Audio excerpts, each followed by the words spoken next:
guys, week 5, day 5 of my 8-week program. I had realized I haven't done a long form video in a while. Whether or not people are missing that, I don't know, it's for you to decide. So I've cleared out a ton of space on my SD card, and I'm going to record a long form video for YouTube of my entire workout today. Today is kind of a mix of different muscle groups. It's my secondary leg day. I do front squats on Wednesdays also, but today I just like to get a little bit more leg volume in by doing, starting off with tempo squats. I do 3 sets of 5 tempo squats. Today we're just doing 255 pounds. And then I'm going to do 3 sets of 5 front squats at 225. And then I move into arms for the second half of the workout. Again, I just like getting a little bit of extra volume in on the legs. And I like doing these tempo squats because I don't want to go super heavy today, but the much slower pace keeps those muscles under tension and really helps with the hypertrophy of those muscles, so getting those muscles bigger, and then overall strength. But we're just going to start off with warming up. Sometimes no weight on the bar is actually the hardest set. Ooh, we're not feeling too bad today. I have Dale with me out here, and the garage door is open. So I just gotta make sure he doesn't wander. Dale, in here. Come here, Dale.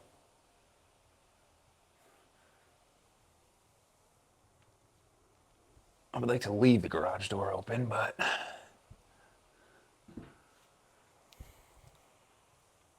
hey, in here.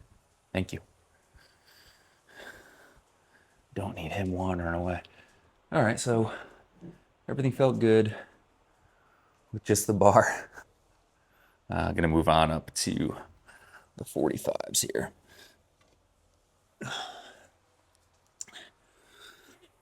Like I said, this is the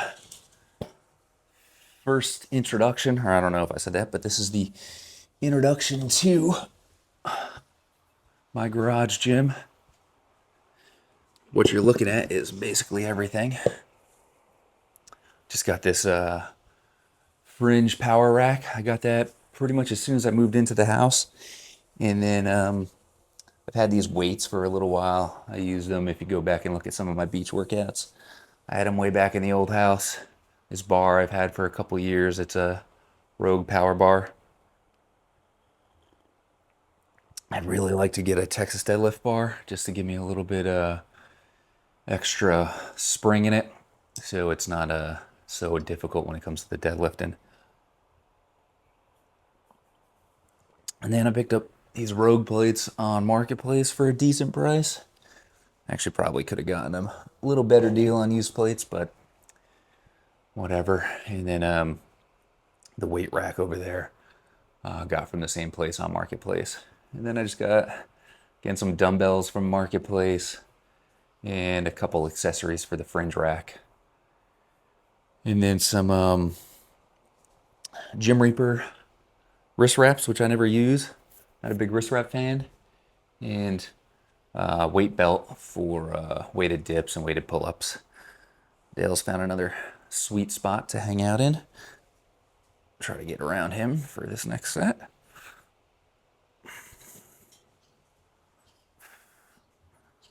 Hopefully I'm still in the video.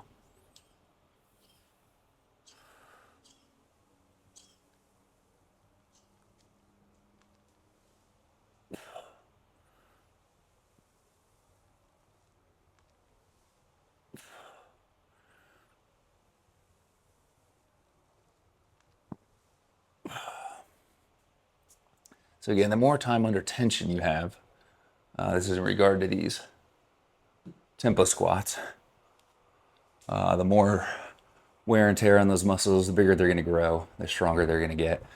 Also, you're taking a little bit of your type 2, those fast twitch, easy tire muscles out of it, the longer you take to get down to the down position. Those muscles really come into play when you're doing the heavier squats. The quicker you stretch those muscles, so the quicker the eccentric the faster the concentric's going to be. All that stored energy just wants to release and results in that explosiveness back into the standing position when we were doing the squat. The idea behind that is your muscles are trying, or I guess your central nervous system is trying to prevent you from really injuring your muscles. So they want you to get right back up to where those muscles are normally supposed to be as quickly as possible so you don't overstretch them.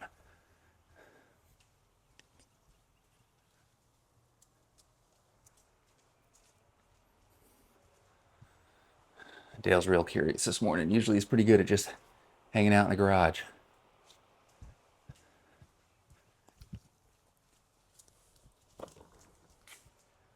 Stay in here, Bubba. Come on. Just lay down. There he goes. That's his spot. He likes to be underneath the fan there. All right, second warm-up set. Depending on how this feels, we'll probably jump right back, right up to 225 after this. Everything feels good so far. A little sore from just waking up, but that's why we warm up.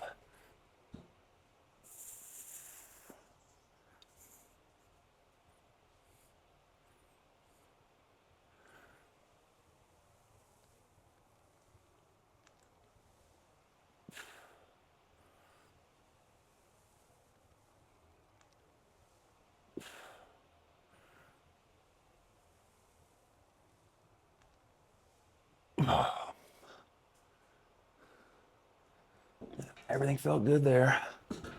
Go up to 225.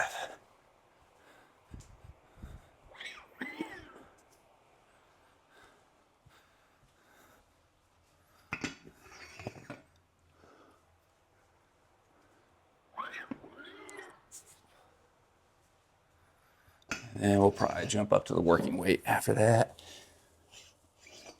which is 255.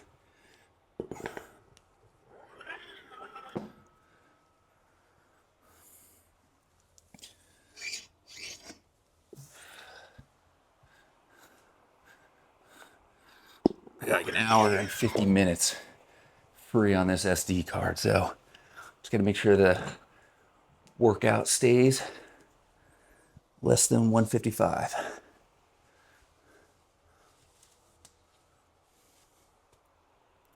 You go, boy, buddy. What has taken a bit of a hit since I've moved here is my running, as it's a lot hotter and more humid here. And I usually don't run without Dale, so obviously I don't want him getting any sort of heat injuries.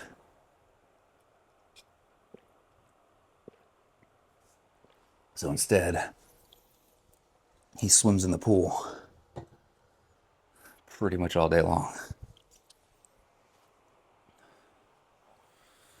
All right, last warm up, and then we'll jump up to the working sets after this.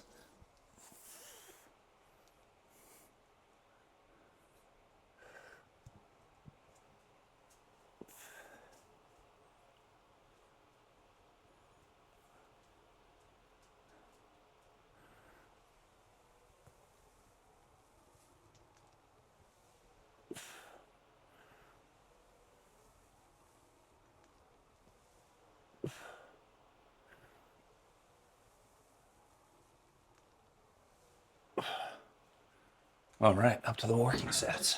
Yeah, it's feeling good.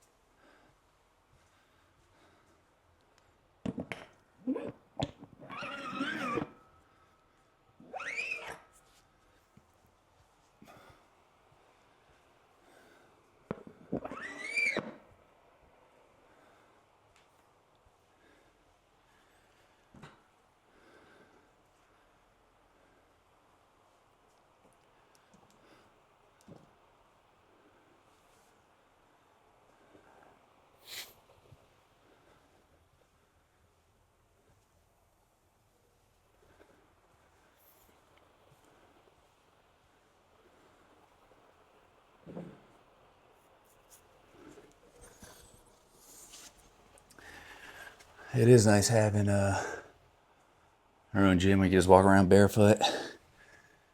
A dog can hang out. Although he's got other things on his mind this morning. On a typical workout morning, he just kind of lays in that spot under the fan or over here in his bed and eats his food. But he's got some extra energy this morning, I guess.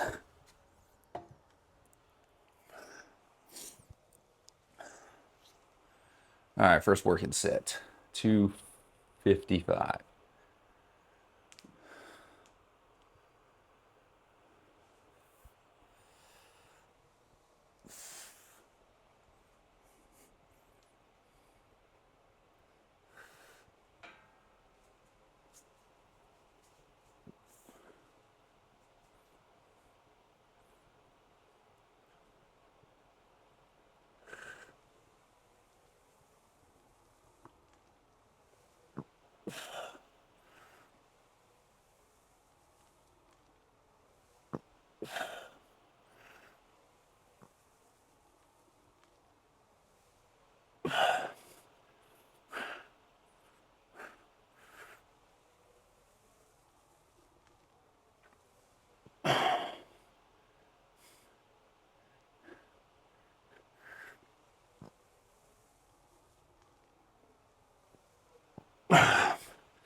All right, 2 more of those.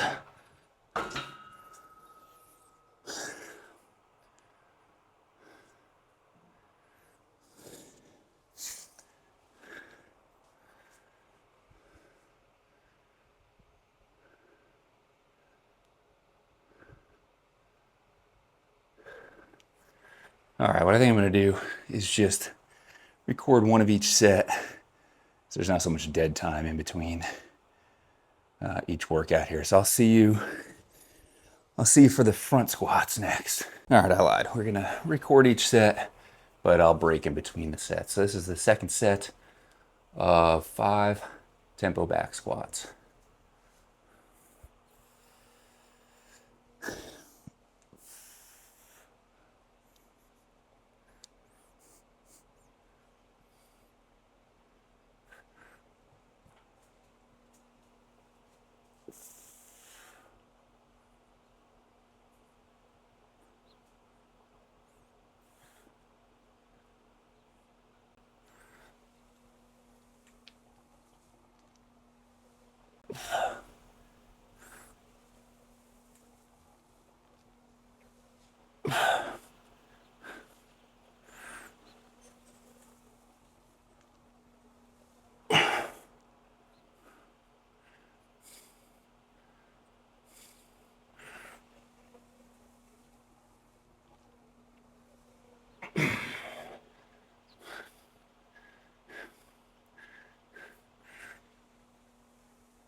All right, one more set of those. See you for the last set. All right, and last set before we move on to front squats.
All right, moving on to front squats. All right, so next we're going into 3 sets of 5 front squats. I got 225 on here. I think my programming calls for a little bit lighter than this, but 225 is where I want to be at for today. Front squats are great for a lot of things. So mainly, they help you get leg work while taking a little bit of the load off your posterior chain, so your glutes and your hamstrings, lower back. Taking the weight, moving it from your back, putting it on the front, so a lot of that load shifts to the front now. So if you've already had a squat day throughout the week and your lower body is a little bit fatigued from it, specifically your hamstrings, your glutes, lower back, front squats are a good way to still get some leg activity, i.e. mostly those quads, without continuing to add load onto the back of your body. Also, these things are huge for your core. So another way to get some front leg work is hack squats. Those really isolate the quads, but they take the core work out of it. I think a lot of people don't realize just how much your core encompasses. It's not just your abs. So just because you have a six-pack doesn't mean you have a strong core. In fact, you may not have a strong core even though you have a six-pack, because it's a lot of stuff around it. It goes basically all the way down from your hips up until your diaphragm area. So front squats really encourage you to engage that core and help strengthen your core, which is important for every single lift we do. So I'm going to do 4 sets of 5. I'll do the first set facing the camera, and then I'll probably turn around as it's a little bit more comfortable as I face the squat rack.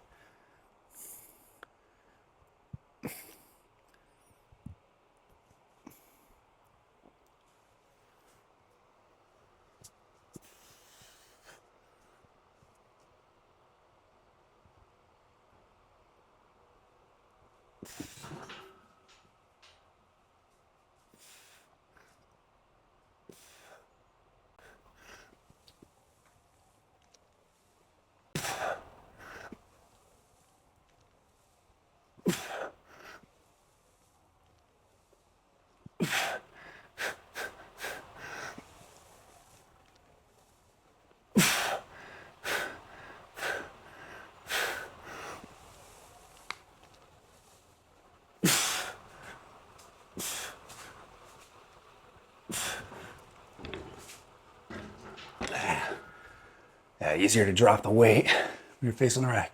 All right, 2 more sets of that. All right, second set of 5. Front squats. Facing the rack this time. Make it easier to put the load back up on the rack when I'm fatigued. Just taking a second. And going.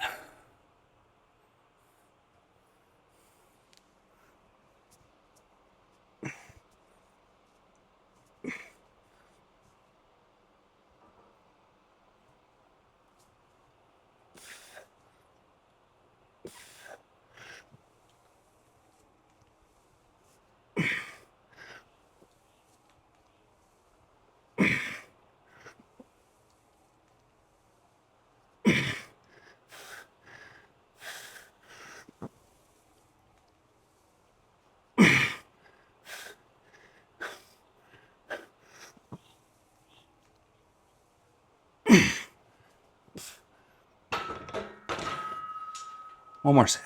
All right, we're moving into the last set of front squats. Last set of 5, the 225. And then after this, it's kind of a brief intermission as I roll over into half of my arm workout. I do half my arm workout on this day, since all I have on it for legs is the tempo squats and the front squats, leaving me plenty of time on the back end to knock out some barbell curls. And then I do some standing skull crushers as well. And we'll see, maybe I'll add in some diamond push-ups. If not, I'll jump straight into the little post-workout circuit that I do kind of randomly. Every couple days I'll throw it in. I did it 2 days ago. I did abs yesterday. I'm going to do it again today, and I'll talk about it more when I get to it. But in the meantime, here is the last set of front squats.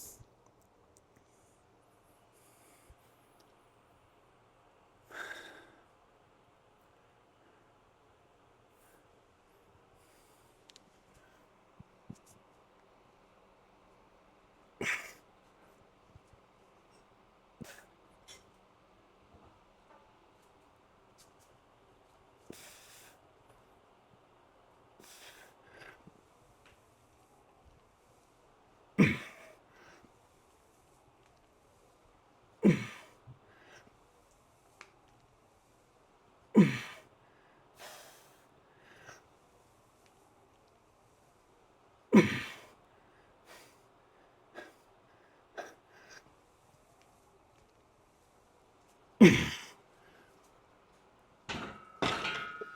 right, moving on to arms. See you in a minute. All right, doing the first of 4 sets of bicep curls, standing bicep curls with the barbell.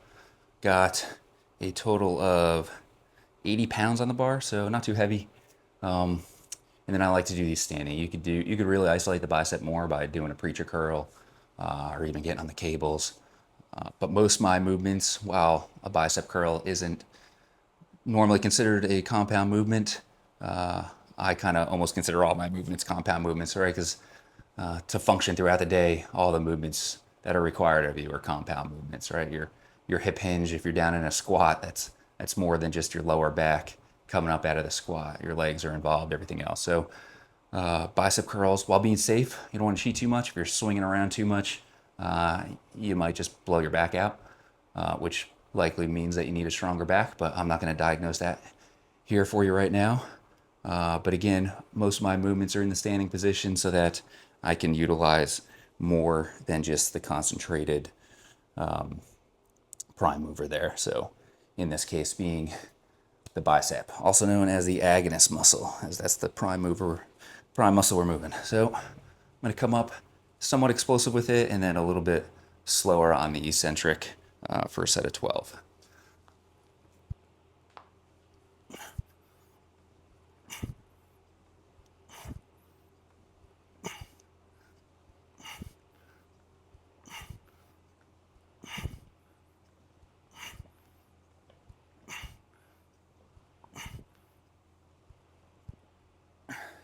All right, that's one set.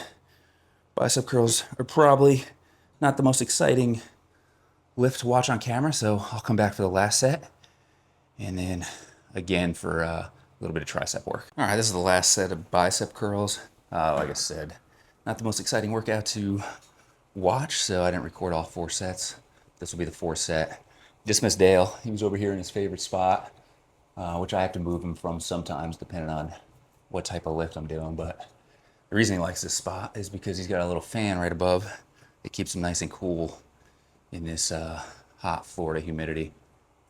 Eventually I'll give you a tour of the gym. You're seeing all of it right now on your screen, but I'll get into the specifics of each piece of equipment. You can see basically all the plates I have there. I think total, including the bar, I got about 525 pounds, and that's after I bought the 2 Rogue 45ers. Prior to that, I had 435, and my goal when I initially moved in was to be able to lift all the weight that I owned on this stiff bar, which I did, and then I bought the 90 pounds, so now I'm not close to being able to lift all the weight that I have. So that being said, I have basically everything I need, but the eventual plan is to, oh, they'll see something, is to turn this entire garage into a gym. Come here, buddy. Come on, back in the house. Come on, Bubba. Good boy. Yeah, so there's other pieces of equipment that I want, don't necessarily need, but eventually they'll get added to this garage gym once it's 100% a garage gym. All right, he's being good. Last set.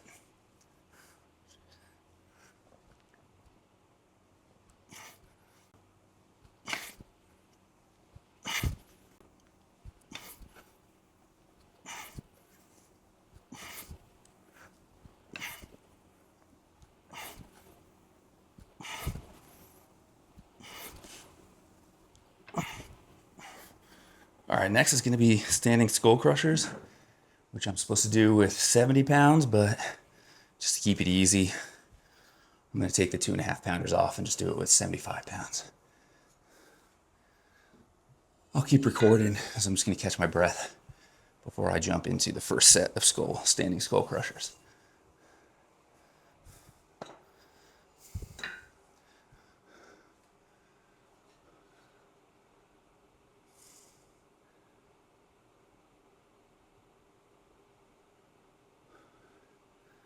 A little bit of a confined space over here for these standing skull crushers, putting the weight up in the air, but I've done them plenty of times you'd end up having plenty of room without hitting the surfboards up there. All right, 4 sets of 12. Do the same thing, I'll just record the first and last set.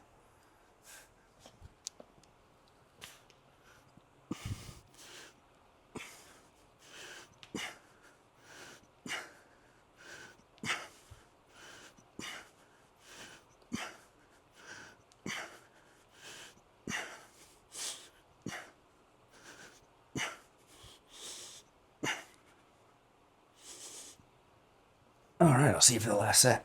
All right, so this is gonna be my last arm workout. Last set of standing skull crushers. And then I'm gonna jump into my little heart rate pumper that I have, which is just a series of single arm kettlebell swings and burpees. It really gets my heart pumping. But again, I'll get into those details as soon as I'm done with this set and jump into the cardio circuit here in a minute. Sorry, Dale. Startled Dale. Didn't mean for it to be so loud.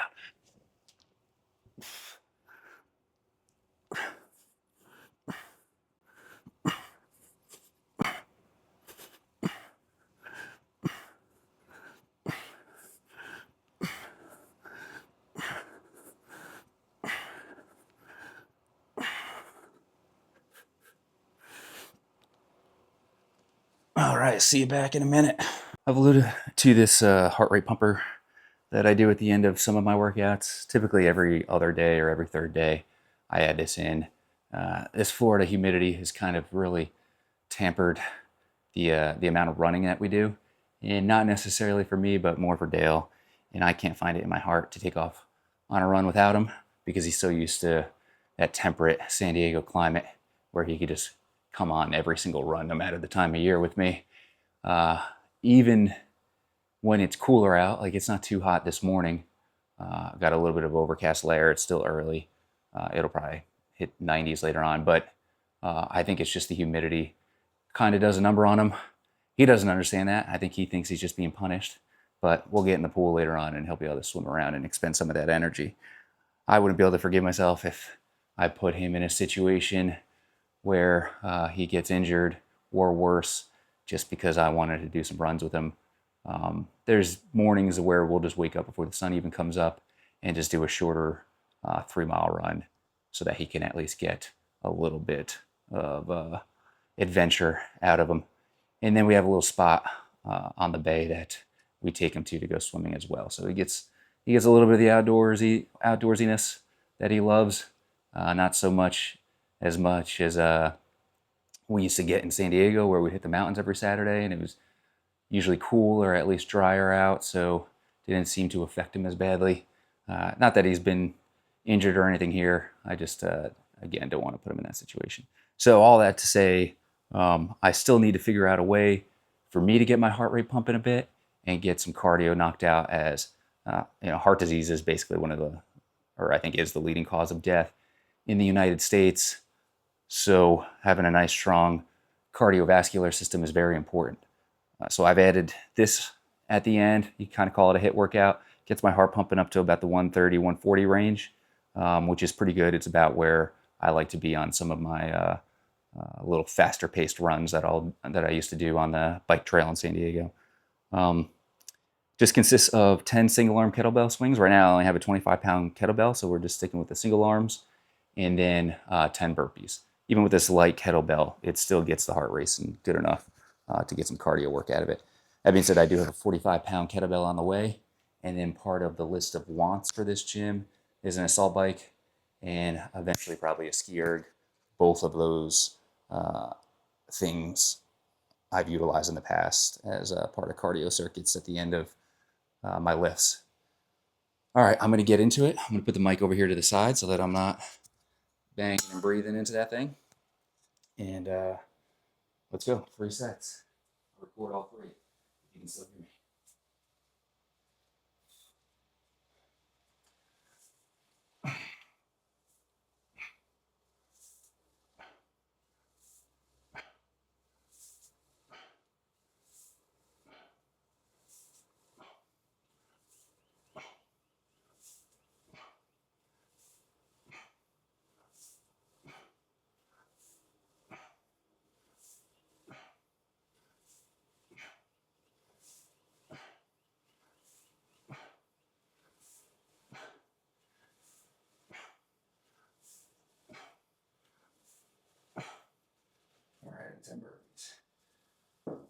118.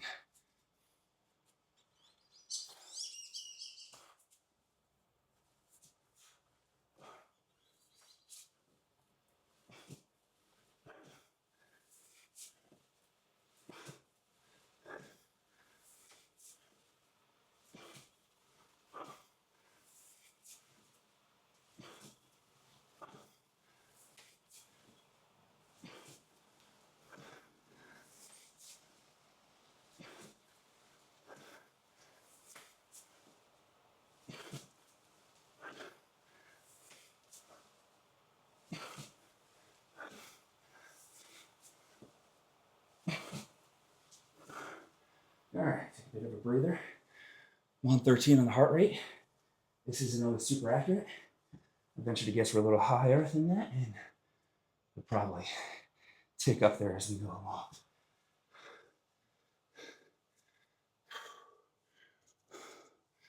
Give us a good minute break.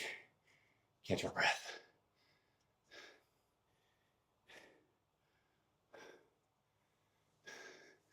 Forgot Mike's over here, but hopefully he's picking up my voice. All right, well, the camera got a little overheated.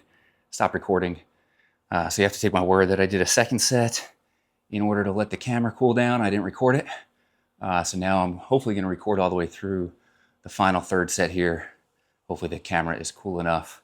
And this will be the last set of the last workout. And then we'll close up the video after that.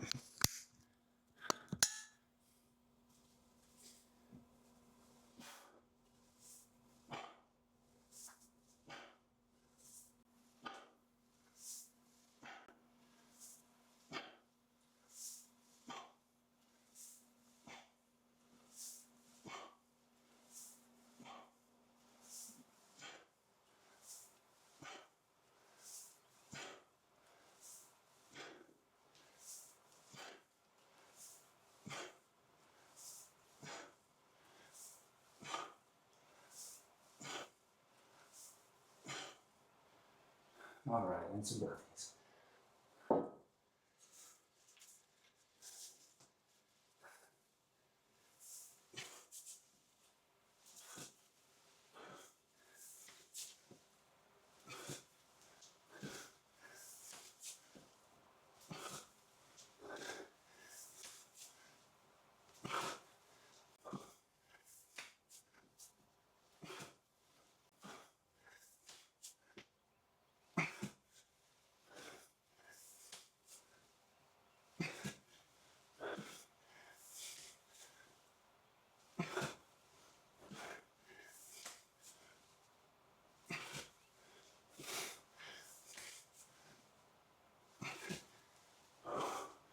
So we're at. Heart rate didn't get as high as I thought it would. On that 113. We'll see how quickly that comes back down.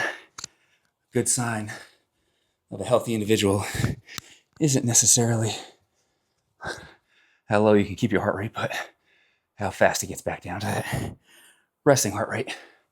Sorry for being annoying right now by breathing heavily into this mic, but the heart burner did its job, and we're gasping for air right now. So difficult to talk means we're right at that VT1 threshold. I won't get into the science of it, but that's how you know that you're busting through that VT1 into the VT2, where it's almost impossible to talk while exercising at that point. But that's it for our secondary leg day. We did back squats, tempo back squats, front squats, and then we jumped into half of our arm day. Again, I like to break up arm day because Sunday's my heavy deadlift day, and I don't have much on that day other than some heavy deadlifts. Sometimes I do some deficit deadlifts. So I do the bigger chunk of my arm day on Sunday. Tomorrow will likely be a pre-sunrise run so that Dale can get his legs stretched. And then we got to start doing those a little bit more often. Once a week just ain't cutting it for that poor boy. And then we'll jump into week 6. So this is week 5 of my 8-week program. I had a few goals in mind at the end of this program. After week 5, I don't know if I'm on pace to hit those goals, but sometimes I surprise myself going into week 8. I think to hit the deadlift goal, I'm going to need a different bar, and I don't know if I'm going to make that purchase prior to week 8. So we'll see. If nothing else, we usually reset for about a week or so after a program and then jump up in weights and run through it again. This is just never ending till the day I die.